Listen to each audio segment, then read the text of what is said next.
지난주에는 이 가룟 유다로 대표되는 멸망의 자식에 대해서 우리가 공부를 해보았죠.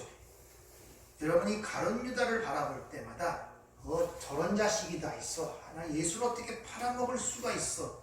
이런 12제자 중에 예수를 판 한 개인으로만 보시면 성경을 잘못 보는 것입니다.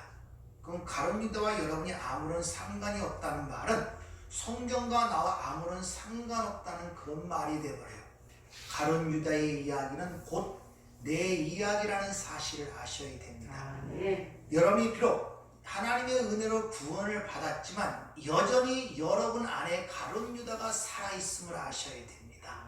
근데 그것은 반드시 죽어야 할 것이기 때문에 가룟 유다가 죽고, 즉 옛 하나님의 백성인 옛사람으로 대표되는 그 가룟 유다가 죽고 바로 마띠아로 대표되는 새로운 열둘 하나님의 백성으로 창조되는 모습이 그래서 사도행전 1장의 기록이 되는 것입니다. 그리고 이 가룟 유다를 표현하기를 돈을 사랑하는 자라 이렇게 표현을 하고 있습니다. 근데 돈을 사랑했다면 어찌 은 30을 도로 성경고에 던지면서 나왔겠습니까? 그 돈을 갖고 나가 살았겠지요.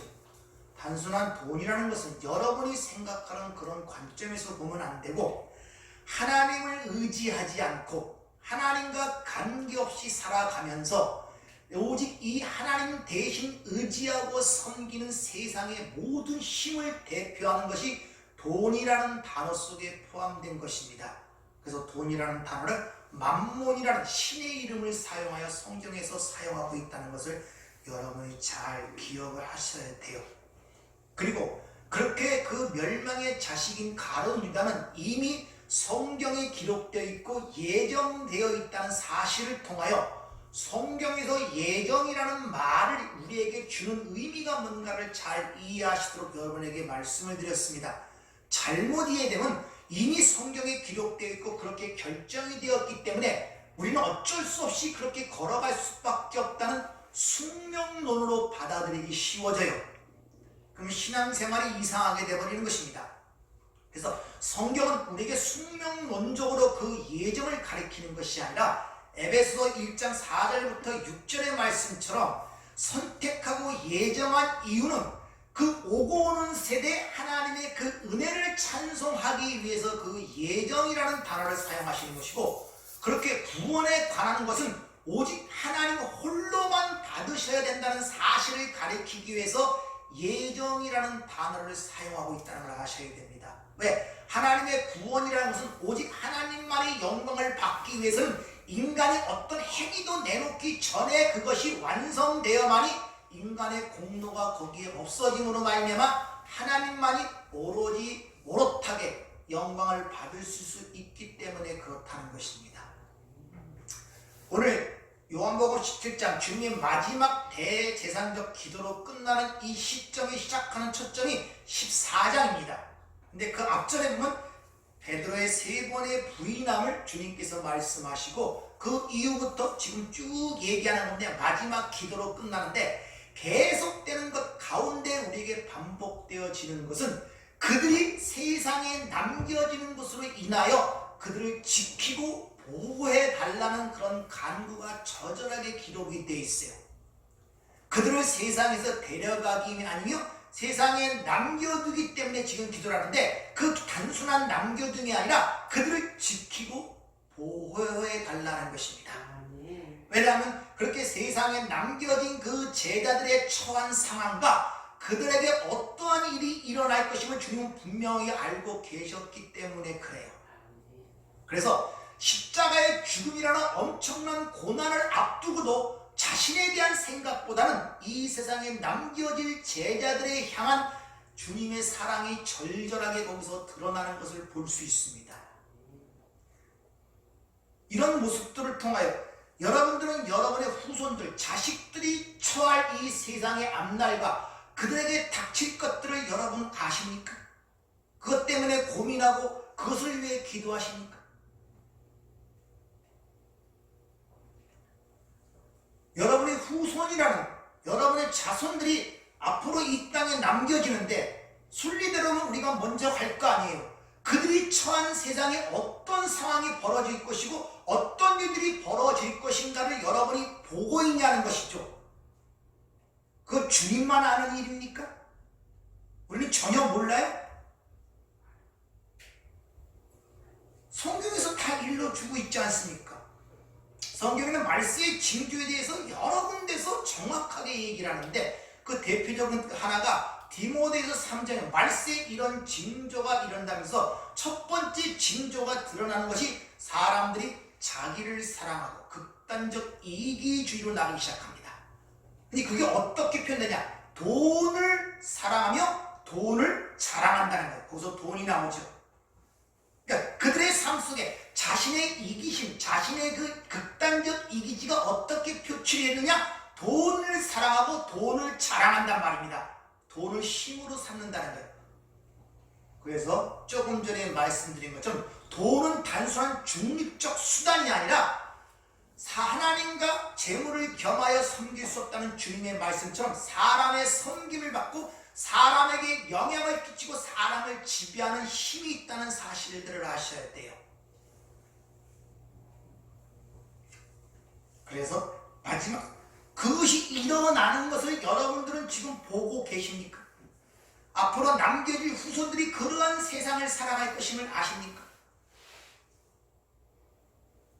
여러분의 진정 하나님의 백성이라면 그런 것들을 진리를 통해 알고 이 길을 걸어가는데 알고 있다면 앞으로 남겨질 그들의 인생과 그들의 세상의 어떠함을 알고 있다면 여러분들은 여러분의 후손들, 여러분의 자식들을 위해서 기도하셔야 돼요.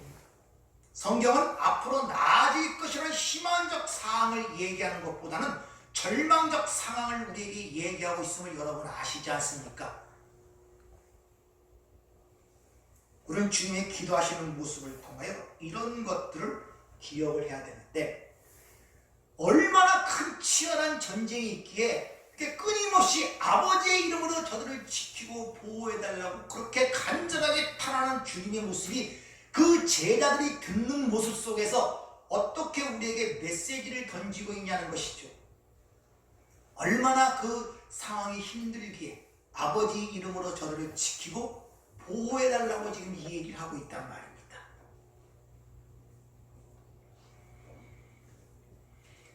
우리는 이 세상을 살면서 하나님으로부터 부르심을 받아 하나님의 백성이 되는 그 순간부터 엄청난 전투, 싸움에 돌입한다는 사실들을 여러분이 얼마나 인지하고 있는가를 오늘 말씀을 통해서 한번 생각해 보시길 바랍니다.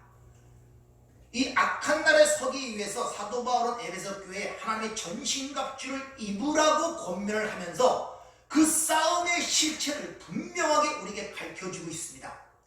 우리의 시험은 혈과 육에 대한 것이 아니요 이 정사와 권세와 통치자들과 이 어둠의 세상의 주관자들과 하늘에 있는 악의 영들에 대함이라. 우리가 싸워야 할 그 전투의 본질이 무엇인가를 명확하게 성경은 우리에게 일러주고 있다는 것이죠.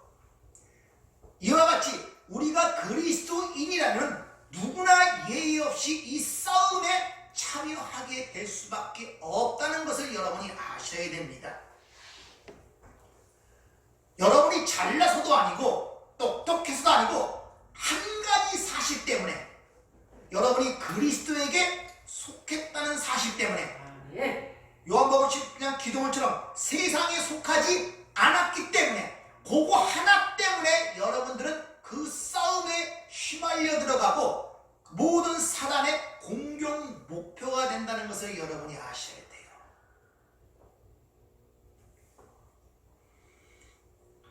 그래서 베드로전서 5장 8절 근신하라 깨어라 너희 대적 마귀가 우는 사자와 같이 두루다니며 삼킬 자를 샀나니. 우리의 대적을 어떻게 표현하고 우는 사자와 같이 굶주림에 굶주린 그 사자와 같이 삼킬 자를 타고 다니는데 근데 우리는 이 땅에 보내지기를 그 사자와 대항할 수 있는 똑같은 힘을 가진 어떤 능력 있는 사자로 보내진 것이 아니라 주님 말씀에 의하면 어린 양으로 세상에 보내졌다 그러죠. 이 현실을 알고 있어야 하나님의 절대적 도우심이 필요하다는 것을 우리가 깨달을 수가 있어요. 양이라는 것은 목적 없이는 살아갈 수가 없습니다. 여러분들은 예수 믿고 하나님의 군사로, 그리스도의 군사로 세상에 보내졌다니까 세상적 개념으로 무슨 큰 힘을 줘서 능력을 줘서 세상에 보낸 것처럼 생각을 하는데 아니에요. 그리스도의 군사라는 것은 어린 양으로 보낸 것입니다. 그런데 우리의 대적은 사자라는 거예요. 여러분의 힘으로 이길 수 있겠습니까? 양과 사자는 레벨이 달라요. 아무리 양떼가 많고 아무리 양이 커도 사자에게는 상대가 되질 않는다는 것입니다.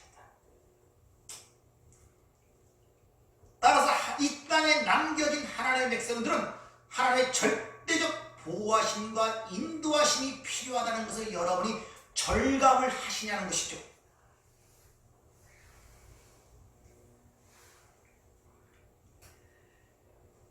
사실 이 거대한 이 영적 싸움조차를 우리가 인식하고 있는가조차가 의심스러울 정도예요. 왜? 기독교인들이 지금 대적이라고 생각하는 것은 성경이 얘기한 것은 정반대 것들을 대적이라고 생각을 하고 있어요. 대적이라는 것은 나를 대항하고 적대하는 세력을 얘기하는데 한번 여러분에게 질문을 드려보겠습니다. 여러분이 삶에 지금 대적하는 것이 무엇입니까? 이거는 다시 바꿔 얘기해볼까요? 여러분의 지금 삶을 가장 힘들게 하고 내 뜻대로 내 원대로 이루어지지 못하도록 하는 그 세력이 무엇이라고 생각을 하고 계십니까? 여러분 삶이 전부 다 지금 힘드시잖아요. 세상을 봐도 개인을 봐도 자신을 봐도. 그러면 그렇게 내 원하고 바라는 대로 행해지고 이루어지지 않도록 막는 그 대적이 지금 무엇이라고 생각하고 계시냐는 것이죠.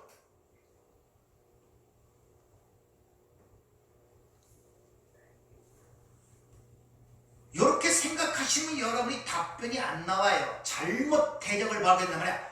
요거 바꿔서 질문하겠습니다. 여러분의 삶이 누구를 위한 것입니까? 하나님의 영광을 위한 것입니까? 자신의 영광을 위한 삶입니까? 이렇게 물어보겠습니다. 어느 쪽을 추구하고 있습니까?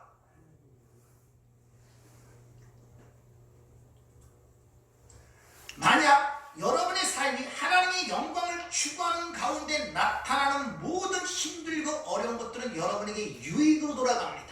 네. 반드시 선을 이루게 됩니다. 그러나 내 영광을 위해 살아가는 데 나타나는 모든 대적들은 잘못 보게 되는 것입니다. 그것은 잘못된 대적. 그건 진정한 정정에 말하는 영적 싸움이 들어가지 못한 자의 모습이란 말입니다. 대부분이 내 삶이 지금 힘들고 고통스러운 거지 다 나를 대적하고 나를 내 원하는 삶들을 이끌어가지 못하고 나가지 못하는 모든 삶의 원칙, 즉 대적을 뭐라고 생각하냐? 대부분 세상의 재물, 나를 고통스럽게 하는 내 남편, 나를 힘들게 하는 내 자식, 내 이웃, 이 세상의 대통령이나 정치, 사회생활, 내 신분, 위치 이런 것들이 여러분이 원하는 삶을 막는 대적으로 생각하고 그걸 적으로 생각하는 분들이 상상외로 많다니까요. 그리스도인 중에서. 이건 싸움조차도 못해보는 자들입니다. 세상에 사자성어도 있죠. 손자병법에 보면 지피지기는 백전백승이다. 적을 알고 나를 알면 백전백승인데 지금 우리는 백전백승이 아니라 백전백패. 왜? 적도 모르고 나도 몰라요.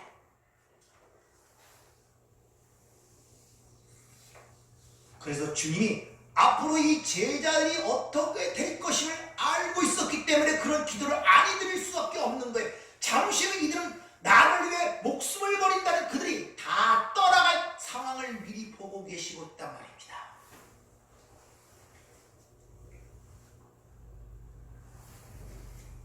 우리 삶 속에 이런 문제들에 대해서 잘들 생각들을 한번 해보셔야 돼요. 이런 영적 싸움은 전혀 이해하지도 못하고 그냥 영적 싸움은 어떤 낯설고 신비하고 잘 모르는 어떤 그런 것들로 대부분 생각해요.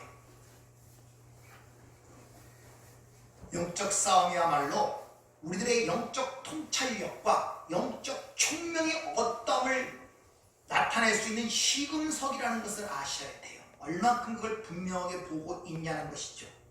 그럴 때 우리는 비로소 하나님의 도우심과 인도하심을 받아야 되는 절감한 그것을 우리가 느낄 수 있다는 것이죠.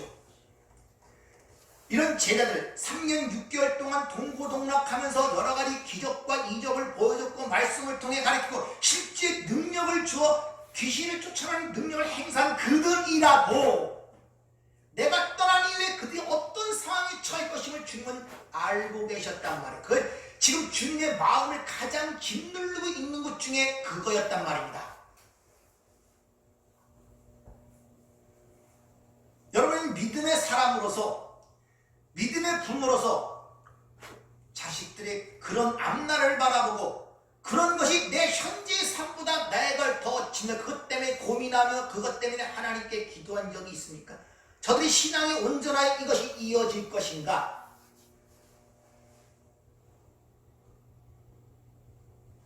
이런 문제들에 대해서 여러분 고민들을 한번 해보셔야 돼요.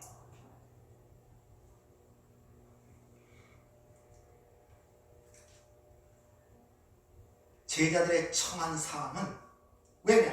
내가 갈수록 십자가라는 그 섯에 섰을 때 저들이 과연 이것을 바라보고 그것을 따르겠냐는 것이죠. 네, 그들은 지금까지 그분과 동고동락했지만 아직도 세상에 속한 자였고 진리의 성령이 오기 전에 모든 말을 오해하는 가운데 있었고 이 땅에 보이는 메시아, 정치적, 경제적, 군사적 메시아를 바라보는 관점 속에 있었기 때문에 그런데 그거와 정반대의 상황이 벌어질 때 그들이 과연 거기를 지탱하겠냐는 것이죠.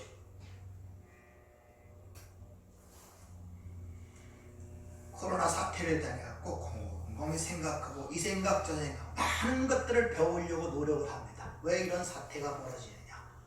왜? 내 일생에 또 올지는 모르지만 한 번씩 이 주어지는 1년이 넘고 2년이 지금 넘어가 이 세상 속에서 왜 이런 일을 벌어서 주어지는 하나님의 메시지 뭘 말씀하고자 하는가? 특히 이 코로나 시대 속에서 가장 타격과 가장 지금 어려움을 겪는 게 기독교 교회 아닙니까? 나타났다는 교회.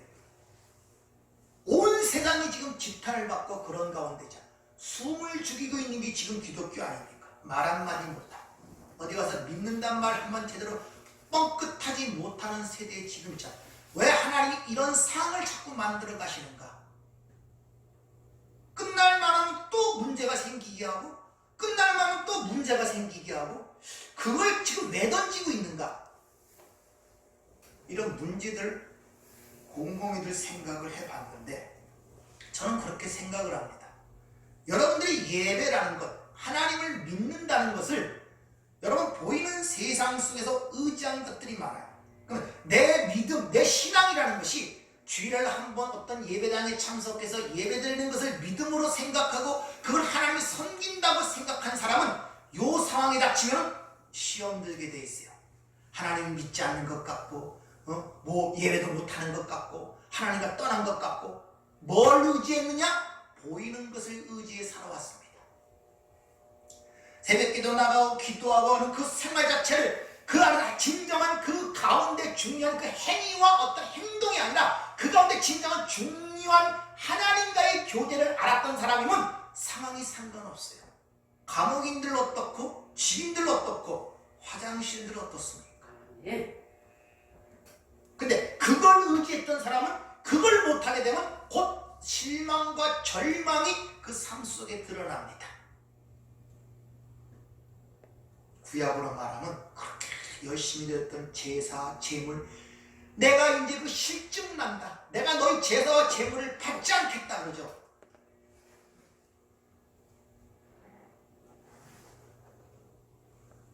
기독교 120년사에 기적을 이뤘다 그러고 그 큰 건물들이 세워지며 만몇이 넘어가는 그 위대한 건물들을 세워가며 그렇게 자랑하고 그렇게 소리를 지르고 그렇게 하던 그것들이 내가 보기에는 하나님이 질려버린 거예요. 난 그렇게 봐요. 널 그거 예배 아니야. 영과 진리로 예배드를 찾는다는 그 말씀을 너희가 그거 아니야. 그렇게 사람만이 모여놓고 그렇게 위대하고 그건 내가 만든 거 아니야. 니들 드러내는 거예요. 그거. 그런 면으로 자꾸 나는 느껴져요. 그래서 진정 예배를 드리고 있는 자가 있는가? 영과 진리로 예배하는 자가 있는가? 산 제물로 예배하는 자가 있는가? 이런 문제들의 질문식이 생기더라고요. 자, 왜 그들을 보호하느냐? 그들이 남겨지는 곳이 어디냐면 세상에, 다시 말하면 그리스도인들의 대적 중에 첫 번째로 우리가 대적이라고 생각해야 될 것은 우리가 사는 이 세상, 세상에 속한 자냐 그리스도에 속한 자냐. 우리는 세상에 속한 자가 아니라 그리스도에 속기 때문에 이 세상이 우리에게 대적이 된다는 사실을 여러분이 아셔야 된다는 말입니다. 네. 이 세상이라는 것은 어떤 물질적이고 어떤 물리적인 것을 의미하는 거예요. 세상적 사고방식과 세상적 방식과 세상의 구조를 얘기하는 거예요.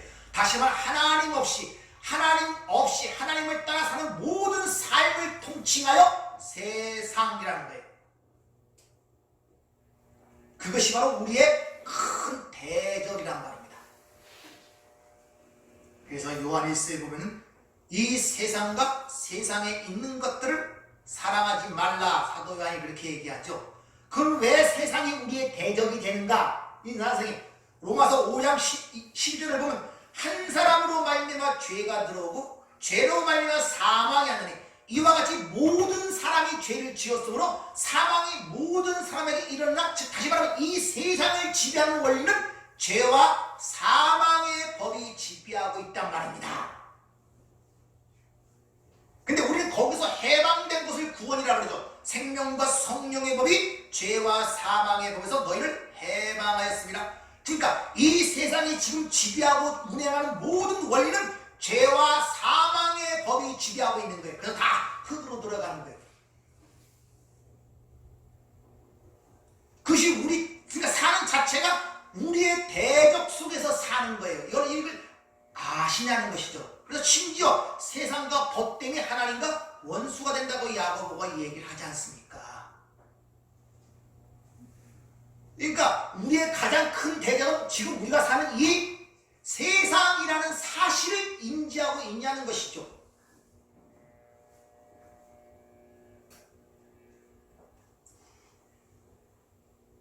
그리고 성경은 이 세상이라는 영역을 다스리는 통치자가 마귀, 사탄, 공중 권세 잡은 자, 어둠의 세상 주관자, 주님 말씀하기를 이 세상의 임금이 이 어둠의 영, 이 세상을 지배하는 통치자, 다스린다고 그렇게 말씀하시죠.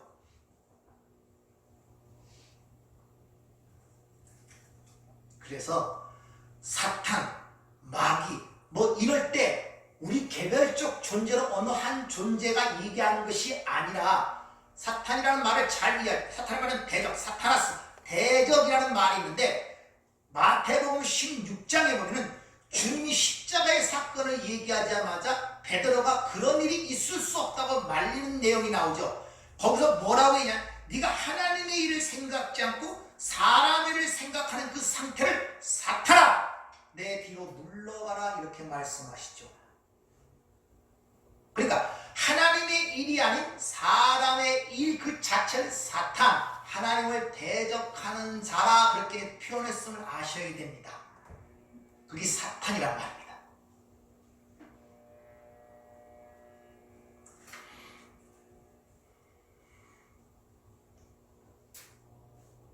이미 세상에 너희가 속하지 않아. 그러니까 왜 세상이 미워하냐? 앞에서 이미 15장에서 얘기를 하죠.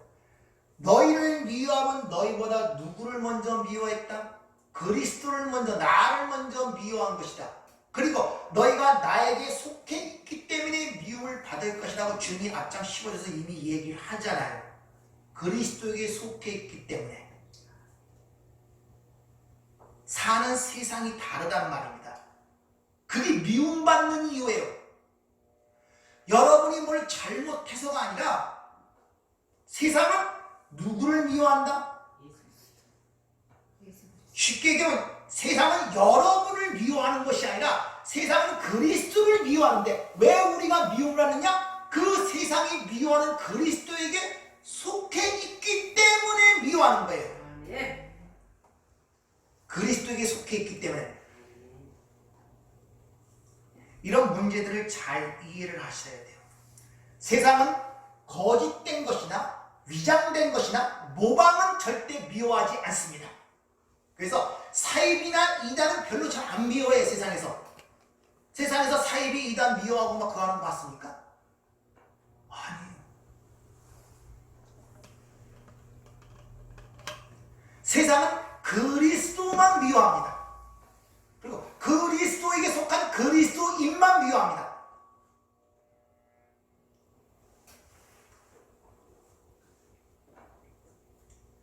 세상은 이렇게 언제든지 참된 것을 미워하며 진리를 싫어한다는 것을 여러분이 아셔야 돼요.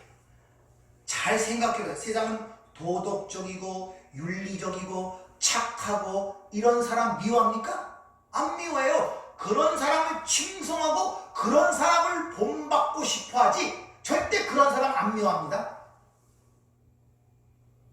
맞잖아요. 안 미워해요. 근데 왜 그리스도는 미워합니까? 왜 그리스도인은 미워합니까?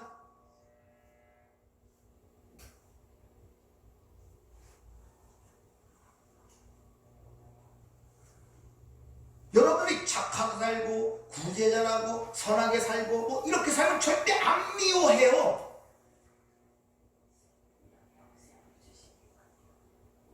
근데 왜 그리스도인을 미워합니까? 그렇게 사는데도.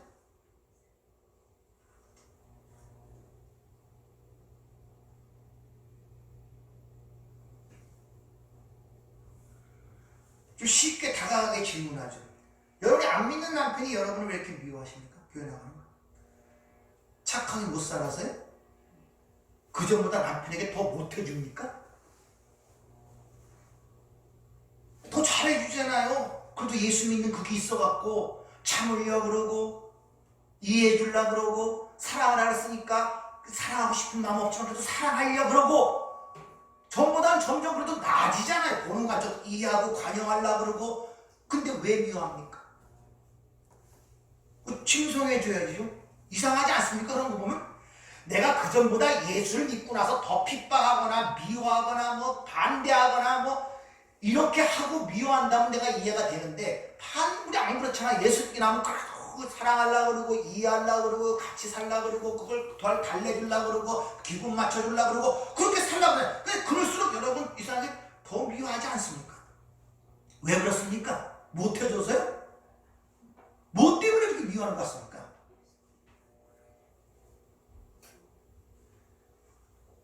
우리가 잘 아는 예수님이 공생의 생애를 보면 뭐 나쁜 일 했습니까? 비난받을 일 했어요? 아무 생각을 해보세요. 남의 걸 뺏어오긴 했습니까? 남을 욕을 했습니까? 근데 왜 그렇게 미워하고 십자가에 못 박으라고 얘기합니까?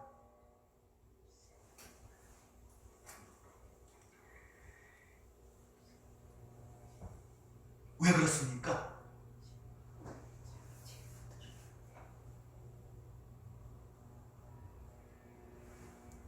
이상하지 않아요? 예수 믿고 나쁜 일 하는 사람 봤습니까? 근데 그전보다 나은 일 하잖아요.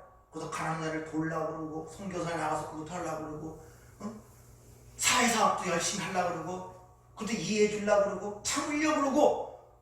근데 왜 미워합니까? 이상하지 않아요?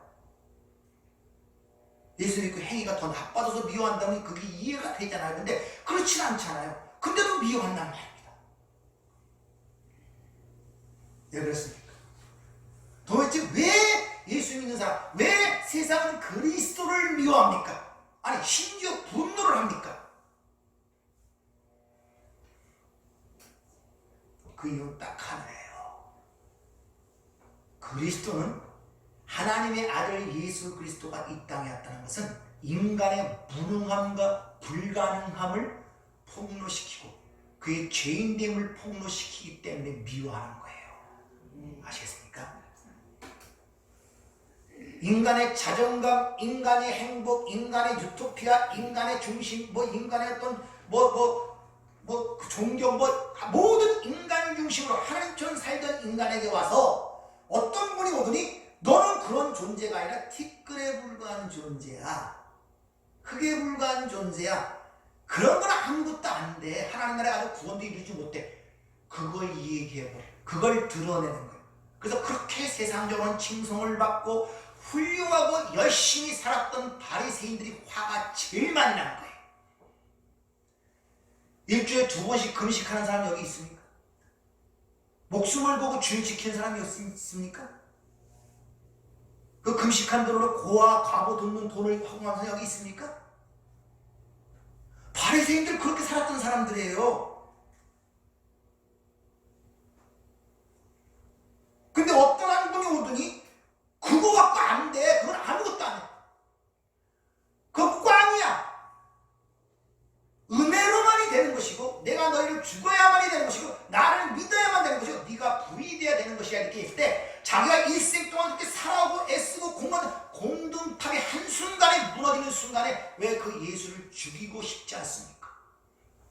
세상에 무서운 세상은 끊임없이 유토피아를 만들려고 바벨탑을 쌓아 올라가는데 예수가 와서 그걸 한순간에 험한 걸로 만들어버린단 말입니다. 니들의 노력, 니들의 열심, 니들의 공로, 니들의 선행 그거 아무것도 아니야. 쉽게 말하면 인간의 자존심이 뭉개져 버리는 거예요. 세상에도 좋을 때는 다 좋은 얘기인데 실제 어떤 문제가 죄를 드러나게 하면 그걸 못 참아요. 그래서 자살하고 그러는 거예요. 자존감 때문에. 바로 왜 세상은 미하냐? 이 세상의 실체, 죄됨을 드러내기 때문에 그래요.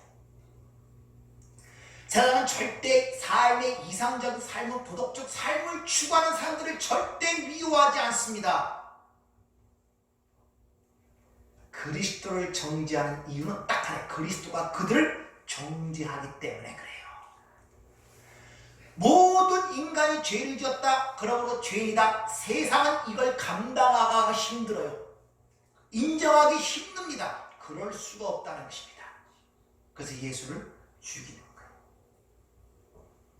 그래서 세상은 그리스도를 반드시 미워하게 되어 있고 그리스도에 속해 있다면 반드시 우리도 세상에 의하여 미움을 받을 수밖에 없다는 사실이 인정이 돼야 돼요. 여러분 자꾸 내가 어떤 행위를 통하여 열심히 살고 선하게 살면 그 사람들이 나를 인정해주고 나를 칭찬해주고 야 예수 믿는 사람이 다 저렇구나 그렇게 생각하지 말라니까요. 그건 성경적 그것이 아니란 말입니다. 거기에 전부 다 미혹이 되란 말입니다. 그러니까 그것에 실망하고 그러는 거예요. 나는 이렇게 해줬는데 저렇게 해줬는데 왜 그걸 못 알아줘? 누가 누구를 알아줘요? 죽은 자가 산 자의 삶을 이해합니까? 산 자가 죽은 자의 삶을 이해하는 것이지. 여러분 신앙생활의 고통과 번민이 거기 있단 말입니다. 왜 알아주지 않는가? 누가 누구를 알아줍니까? 내 자신의 자존심을 속이고 그렇게 섬겨주고 어떻게 원수를 사랑하는 그 말씀을 붙잡고 나를 죽여가면서 그렇게 했는데 도무지 상대방은 그걸 안 알아주네. 그것이 잘못된 열심이란 말. 그것도 미혹인 것입니다. 성경은 확실하게 얘기를 하죠. 의인 없는 날이 하나도 없다고 얘기를 합니다. 그것을 세상은 견뎌내질 못하는 거예요. 따라서 필연적으로 예수에 속한 자, 그리스도에 속한 자는 세상으로 핍박을 받게 되는데 그 핍박을 통하여 진정한 그리스도를 따르지 않는다는 거기에 굴복할 수밖에 없습니다. 그래서 계시록 14장에 보면 14만 4천을 설명한 쭉 가운데 그 하나님의 백성들을 설명하기를 어린 양이 어디로 인도하든지 따라가는 자.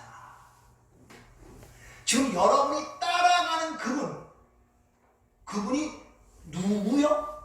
어떤 모습으로 지금 인도하고 있다고요?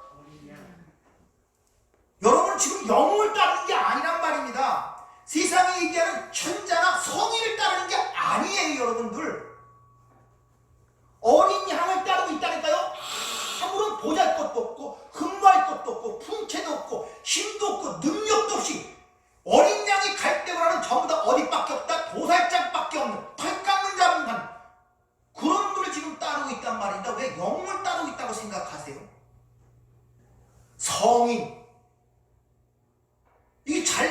세상적 시각 아닙니까? 성인 문제. 유대인들이 왜 메시아를 믿었습니까? 아니 우리가 기다리는 것은 성인의 모습, 영웅의 모습인데, 다윗 왕의 모습, 위대한 왕의 모습인데 어린 양의 모습이니까 저건 우리의 메시아가 아니라는 것입니다. 여러분이 따르는 예수는 영웅이 아니에요. 여러분, 세상적 영웅이 성자가 아닙니다. 성인이 아닙니다. 그런 오해들을 여러분이 버리셔야 됩니다. 그래서 디모데서 3장 12절 무릇 그리스도 예수 안에서 경건하게 살고자 하는 자는 박해를 받으리라, 이렇게 얘기를 하고 있단 말입니다. 이렇게 박해를 해서 안 되면은 그걸로 끝나는 것이 아니라 이제 어떻게 미혹을 시키냐, 다른 방식으로 세상을 따르게 한단 말이에요. 그래서 바울이 디모데에게 대만은 이 세상을 사랑하여 나를 버리고 데살로니가로 갔다, 이렇게 얘기를 하죠. 즉 세상의 안위를 사랑하고 부와 영광을 사랑하고 세상의 외모를 사랑하도록 만든다는 것입니다. 그걸 복이라고 이야기를 하게 한단 말입니다. 그게 하나님의 축복이라고 얘기를 해갖고 핍박하고 그래서 안 되면 그렇게 유도를 시켜서 세상을 따르게 만드는 거예요. 그래서 그것을 육신의 정욕, 안목의 정욕, 그리고 이생의 자랑이라고 그러죠. 근데 성경은 분명히 그것이 아버지께로 온 것이 아니라 세상으로부터 온 것이라고 하죠. 공경 높음은 딱 하나예요. 어떻게 하든지 그 방향과 그 모든 것을 돌려서 여러분을 공격하는 자체가 여러분을 공격하는 것이 아니라 누구로부터 떨어내게 한다? 그리스도로부터 떨어지게 하는 거예요. 포도나무에 가지가 붙어 있기만 하면 되는데 꼭 붙어 있지 못하게 그리스도로부터 분리가 시키는 거예요. 여러분의 삶을 공격하는 것은 여러분 자신이 중요해서가 아니라 여러분이 붙어있는 그 그리스도로부터 떨어지게 하기 위해서 공격을 하는 거예요. 왜? 포도나무에 가지가 붙어있지 않으면 열매는 맺을 수 없고 밖에 버리고 말라진다고 성경은 이야기를 하고 있죠. 공격의 핵심 목표는 그리스도로부터 떨어뜨리는 것입니다. 떨어뜨리만 놓으면 자동적으로 말라가게 되어 있어요. 그 다음부터는 작업할 필요가 없어요. 그래서 양이 목자로부터 분리만 시켜놓으면 양은 갈 바를 모르고 사나운 이리의 먹이가 됩니다. 여러분 동물에 와갖고 또 동물의 왕국 같은 거 봅니까? 무리가 지어서 사냥을 하는데 이 소떼나 양떼 같은 건 엄청나게 수가 많잖아요. 그럼 항상 그 무리로부터 분리를 시킵니다. 동물도 똑똑해요. 그래갖고 그 중에서 어느 한 약한 것이 뒤떨어지거나 옆길로 벗어나게 되면 그걸 집중적으로 공략해서 그걸 먹이로 삼습니다. 동물도 똑똑해요. 여러분의 공격도 그렇게 하는 거예요. 사방팔방에서 어떻게 하든지 누구로부터 그리스도에게 떨어뜨리기만 하면 되는 거예요. 공격 목표가 그거예요.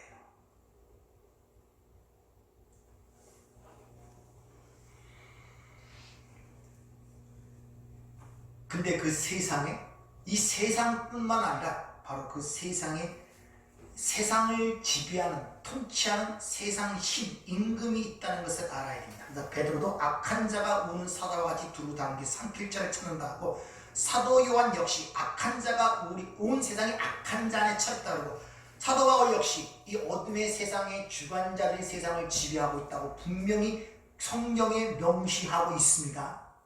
제 얘기가 아니라 사탄이라는 말은 대적자예요. 그러니까 하나님은 반대편에서 하나님을 대적하는 모든 것들은 사탄의 세력들이란 말입니다. 이 사람의 생각이라는 말로 그렇게 표현될 수도 있는데 마귀는 거짓말자, 살인자라고 해요. 주님의 말씀이에요. 요한복음 8장 44절에 보면 거짓말하는 자는 살인자예요. 왜 그렇습니까? 왜곡된 말, 거짓말은 그 사람을 죽이기 때문에 그래요. 하나님의 말씀을 왜곡하여 잘못 던지는 것을 거짓말이라는 것은 요건 종이야, 네 이건 쇠야 하는 것이 거짓말이에요. 성경에서 거짓말하는 그런 걸 거짓말이라고 해요. 거짓말은 이렇게 감춰놓고 하나님이 요 안에 그리스도를 담아놨는데 이 겉으로 보는 예수잖아요. 그 안에 그리스도, 주와 그리스도가 내용으로 담겨 있단 말입니다. 근데 세상에서 거짓말이라는 것은 보이는 예수만 얘기하는 거예요. 요걸 거짓말이라고 해요. 그 안에 담긴 주와 그리스도를 보지 못하면 이걸 아무 사용이 없어요. 왜? 예수라는 십자가에서 육신이 깨어져야 주와 그리스도가 드러나기 때문에 십자가에 필요한 거거든요. 요걸 거짓말이라고 해요. 사람을 얘기할 때 그저 뭐 생물학적, 정치적, 심리학적, 철학적 그런 걸로 얘기하는 걸 거짓말이라고 해요. 사람이라는 그 안에 담긴 진정한 내용은 하나님의 형상이란 말입니다. 그걸 빼놓고 얘기하는 건 다 거짓말이라는 거예요. 세상의 모든 학문과 지식은 그들에게 생명을 주지 못하고 거짓말이 되기 때문에 다 흙으로 들어가는 거예요. 그걸 거짓말이라고 해요. 그러니까 성경에서 거짓말이라는 것을 자꾸 세상이 얘기하는 것처럼 이건 뭐 흙인데 이건 물이다 그런 거 얘기하는 거 아니에요. 마귀가 멍청합니까? 여기서 하나님이 안 살아계십니다. 예수님은 하나님의 아들이 아니십니다. 100번 알아먹죠. 그래서 마귀의 간교한 것 중에 하나가 그리스도에 거치는 것을 빼는 거예요. 그래서 자 이렇게 봅시다.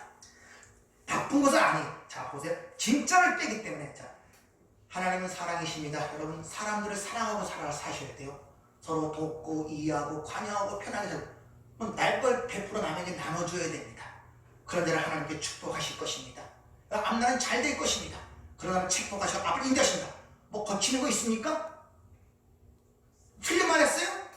맞는 말이에요. 뭐가 없습니까? 근데 뭐가 없는지 감지가 되십니까?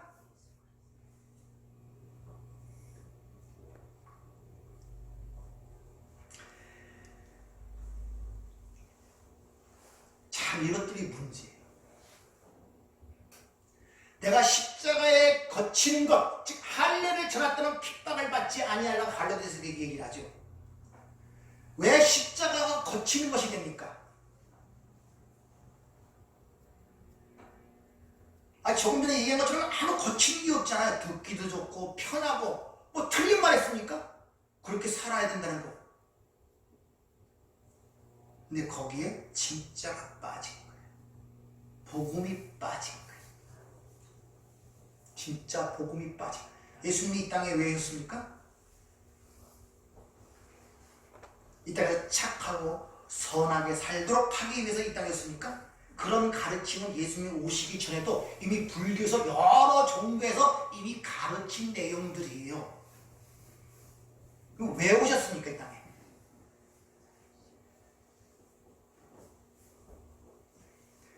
왜 구원을 받아야 됩니까?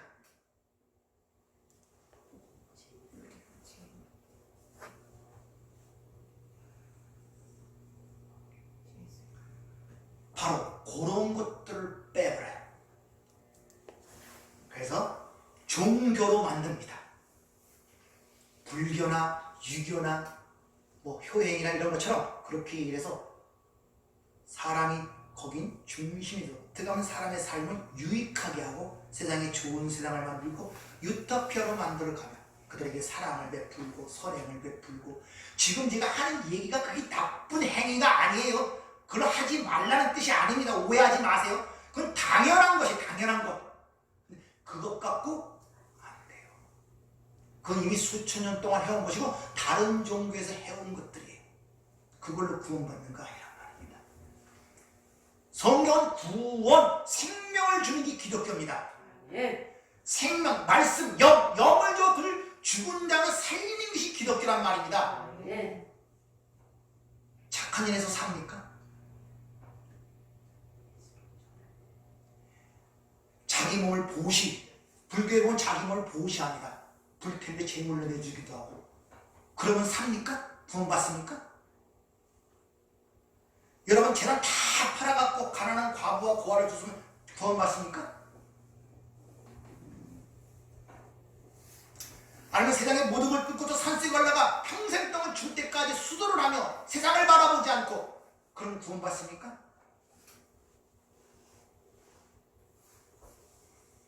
아니란 말이에요. 그러니까 진짜 구원받는 걸 빼버린 거예요. 진짜만 빼버리고 나머지를 주는 거예요. 그러니까 진짜가 뭔지 모르는 사람은 그걸 먹고 살아갑니다. 이를 갈미 있으리라. 이를 간다는 의미가 뭡니까? 저는 두고보자 이를 바닥바닥하는 게 이를 갑니까? 항상 바깥 어두운데 이를 갈미 있다 이렇게 얘기를 하죠. 그 한자들에게. 이를 간다는 의미가 뭡니까? 왜 이를 갑니까? 공갈빵을 먹어서 양식이 없어서 가는 거예요. 진짜 음식은 씹혀야 되는데 진짜 음식은 전부 다 그걸 이를 간다는 식으로 표현하는 거예요. 진짜를 못 먹는 거예요.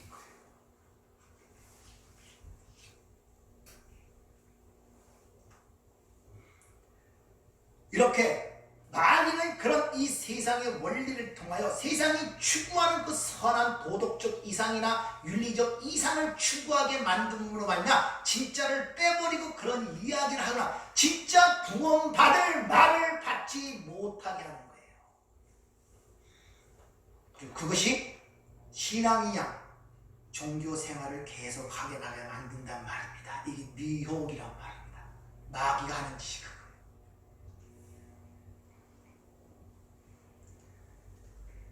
그리고 인간을 교만하게 만들어서 항상 중심이 내 안에, 내가 중심이. 그러니까 하나님도 나를 위해 존재해야 되는 거예요. 나의 구원을 위해서 존재하는 게 예수입니다. 나를 생활을 도와주고 나를 보호하실 분이 하나님이에요. 내 삶을 융통하고 형통하게 해주실 분이 하나님이기 때문에 하나님을 믿는 것이지 내가 그분의 도구로, 강도로, 도적으로 그냥 하나의 쓰임받은 도구로서 살아간다는 사실은 싫어해요. 그러니까 하나님 믿는 것도 나를 위해, 예수를 믿는 것도 나를 위해, 내 구원을 위해, 내 가정을 위해 믿어. 전부 다 중심이 나예요. 그리고 그걸 믿음이라 생각하고 이걸 하나님을 믿는다고 생각하는 거친 게 아무것도 없습니다. 자기를 위한 것이니까 그런 사람들의 열심은 엄청납니다. 왜? 내를 위해서. 그래서 자식의 어떤 합격을 위해서 1000배를 하는 3000배, 10,000배까지 하는 사람이 있답니다. 여러분 절 1000번 한번 해보세요. 무릎이 휘들휘들 돼갖고 일어나지도 못해 우리는요. 근데 아들의 합격을 위해서 불상 앞에서 3000배를 한다니까요. 무릎이 까지고 피가 나면서. 인간은 자신의 욕망과 탐욕과 자신의 행복에서는 뭐든지 희생합니다. 그런 자들을 세상은 떠받쳐줘요. 근데 기독교에서는 예수님은 그걸 아무것도 아니야. 니들 수고. 쉽게 말하면 니들은 버러지 같은 거. 버러지들끼리 지들이 좋다고 생각하는 걸 잔뜩 모아놨다고 내가 그걸 좋아할 것 같냐? 이런 식으로 얘기하는. 사람이 자존심이 깎여. 그러니까 죽이고 싶은 거예요. 그리스도를. 그 세상이 미워할 뿐만 아니라 분노를 합니다. 그런 공로를 완전히 그거 하기 때문에. 뿐만 아니라 이 마귀는 우리의 삶 속에 들어와 항상 하나님보다 앞서가게 만듭니다. 때와 기한은 아버지 손에 있다고 성경은 분명히 얘기하는데 성급하게 만들어요. 왜? 인생이 짧으니까 어쩔 수가 없죠. 항상 성급해. 하나님 생각보다 앞서서 가려는 특징이 있어요. 그래서 앞서서 가다 보면 그게 완성이 됩니까? 안 되죠. 그럼 실패하면 또 절망감 때문에 자기 자신을 의심하게 하고 믿음을 의심하게 하고 하나님을 의심하게 만드는 이런 작전들을 우리 삶 속에 쓰고 있음을 여러분이 아셔야 됩니다. 여러분이 원하고 기대하는 것들이 평생 걸려서 여러분 시대에 안 이루어질 수가 있어요. 기도라는 것이. 근데 내 때 우리나라 뭐 빨리빨리 하니까 자기 장관은 자기 시대에 꼭 테이프를 끊어야 돼. 이렇게. 자기 영광이 드러나기 때문에.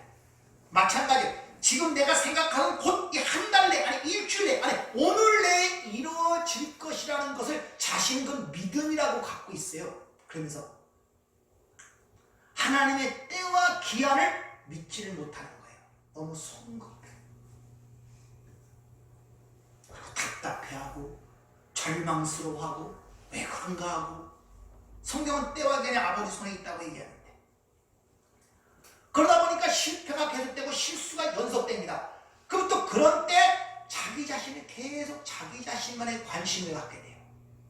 그게 그러니까 절망하고 점점 의기소침하게 되고 구원을 의심하게 되고 믿음이 자꾸 떨어지는 것입니다. 인간만 하나님 절대 의존적 존재로 탄생됐으면 여러분 삶 속에서 이해를 하셔야 돼요. 모든 동물들은 새끼를 낳습니다. 근데 태어날 때 가장 무능하게 태어나는 새끼가 누군지 아십니까? 사람이에요. 짐승의 새끼는 태어나면 얼마 안에서 곰박 일어서고 공기 다 하고 엄마 젖을 찾아 빱니다. 인간은 태어나자마자 아무것도 못해요. 엄마가 찾아서 젖을 물려줘야 비로소 젖을 빨아요. 양육기간도 얼마나 깁니까? 평생 배워도 다 못 배워요. 짐승들은 2년만 되면 성체가 됩니다. 근데 인간은 20년, 30년, 아니 40년을 배워도 못 배워요. 평생 양육을 받아야 돼요. 얼마나 무능하게 왜 만물의 영장이라는 인간이 왜 그렇게 무능하게 이 세상에 태어나게 만드는지 아십니까? 너희들은 하나님 절대 의존적 존재를 가리키기 위해서 그런 인생 속에 그걸 교보제로 사용하여 우리에게 보여주고 있단 말입니다. 가장 무능해 태어날 때. 그럼에도 불구하고 똑바로 수조, 똑바로 징리 보이는 이 사람밖에 없습니다. 짐승들은 그래도 인간만이 기고 벌레처럼 돼요. 짐승 중에 동물 그 중에서 배로 움직이지도 못하고 기지도 못하는 건 첫 번째 인간밖에 없단 말이에요.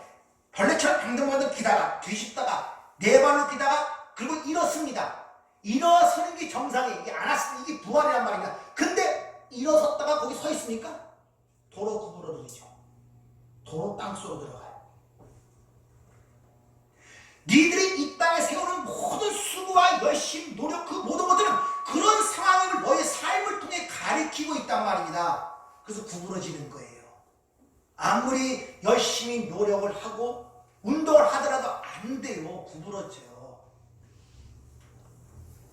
그래서 인간은 하나님 절대 의존적 존재임을 이렇게 인생을 통해서 우리에게 지금 설명하고 있단 말입니다. 여러분 그런 삶을 지금 친히 체험하면서 경험하면서 살아가고 있잖아요. 그 구속을 우리에게 설명하는 그런 관점이 기독교적 세계관이고 가치관이라고 말씀을 드렸지 않습니까? 여러분의 인생을 그런 관점으로 보지 못하면 전부 다 꽝이란 말입니다. 꽝. 그러니까 삶에 힘이 없는 거예요. 거기에 매여서 그 껍질에 매여서 살아가는 거예요. 사도 바울도 한때는 굉장히 능력 있는 사람이었어요. 바리새인 중에 바리새인이요, 아브라함의 사상이요, 베냐민 지파요, 로마 시민권을 갖고 있었고 또 가브리엘 문에서 배웠고 헬라 문학의 철학에 능통한 자였단 말입니다. 세상으로 나무랄 데가 없던 자예요. 그런 자에게 왜 마귀의 시험이 없었겠습니까? 고린도 교회에서 복음을 전할 때 그 시험을 얘기하죠. 근데 네 재능을 한번 사용해봐. 네 재주를 사용해봐. 네가 갖고 있는 학문을 사용해봐. 사도 바울이 단호하게 거절을 하죠. 고린도 교회에서 내가 너희 중에서 예수 그리스도와 그의 십자가에 못 박힌 것 외에는 아무것도 알지 않고 작정했습니다. 의도적으로 세상 것, 인간적인 것 어떤 것도 의지하지 않았단 말입니다. 왜? 우리는 하나님 절대 의존적 존재임을 사도 바울은 알았기 때문에. 갈라디아 교회도 마찬가지입니다. 내가 사람을 기쁘게 하랴 하나님을 기쁘게 하랴 내가 사람을 기쁘게 하였더라면 사람 하나님의 종이 아니니라 복음의 순결성을 주장합니다. 빌립보 3장에도 내가 모든 걸 얘기해요. 그러나 내게 유익한 모든 것을 그리스도를 위하여 다 해로 여길 뿐더러 뭐같이 여긴다? 똥으로 여긴다까지 하죠. 우리는 그런 지향점으로 지금 나가고 있는 것이 여러분의 올바른 신앙생활이에요.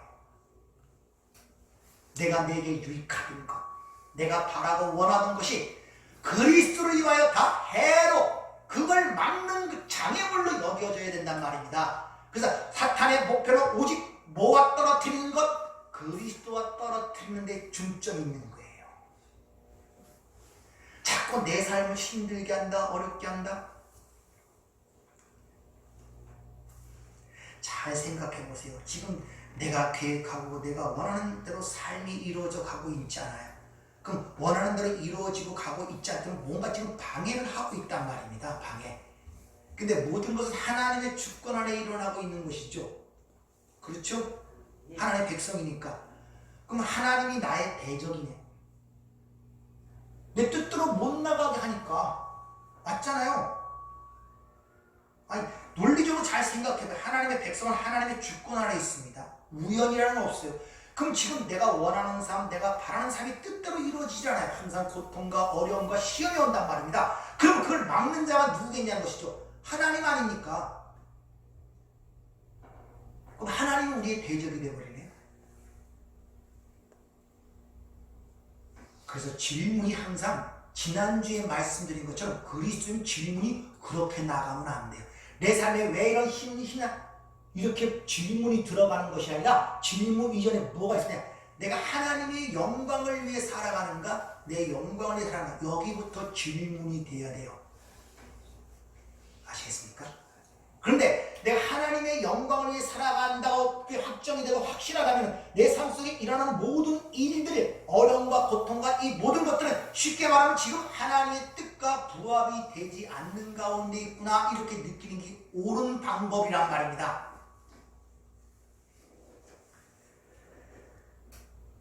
그리고 또 이 마귀가 하는 것 중에 하나가 교회 속에서 큰 말을 들어요. 바로 분열과 분쟁을 일으킨다는 것이죠. 모든 분열의 원인은 진리가 있어야 할 그 자리에 다른 것을 두기 때문에 그래요. 어떤 설교를 잘하는 설교자가 진리신 그 중심에 있든지 은사나 이적이 그 중심에 있을 때 반드시 그 삶의 분리와 분열이 일어난다는 사실을 여러분이 잘 기억을 하셔야 돼요. 그래서 고린도 교회 나는 아볼로에게 속한 자다, 나는 베드로에게 속한 자다, 나는 그리스도에게 속한 자다 이런 문제 때문에 분쟁이 많이 일어나잖아요. 이런 내용들을 통해 여러분의 삶 속에 분쟁과 분란이 많고 혼돈이 많은 이유가 뭐냐? 그 중심에 누가 없기 때문에? 그리스도가 없기 때문에 그래요. 그래서 그리스도를 머리라고 해요. 머리가 그리스도로 통일되지 않으면 분열이 일어나요. 정신분열이라는 것처럼. 정신분열이 이중인격까지는 아니고 머리가 둘아닙니까?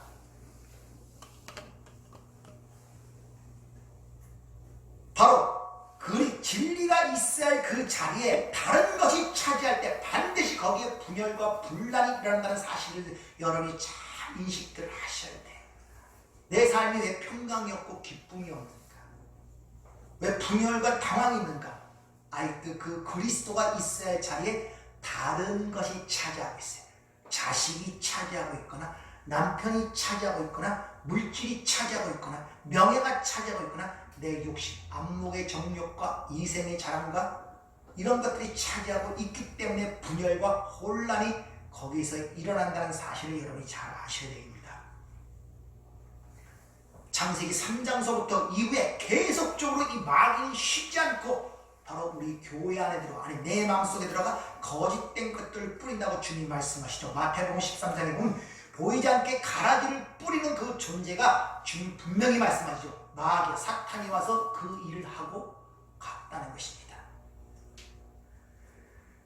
마귀는 항상 여러분의 삶의 중심점에 진리가 있어야 할 그 자리에, 그리스도가 있어야 할 그 자리에 다른 것을 채우도록 여러분에게 끊임없이 눈으로 보이고 만들고 자극시킨다는 것을 아셔야 돼요.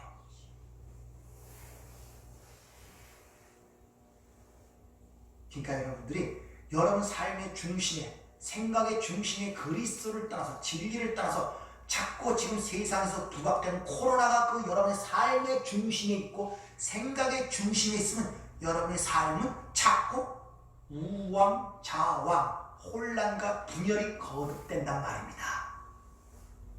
궁극적 목적은 그거예요. 거기서 그리스도로부터 떼어내는 것입니다.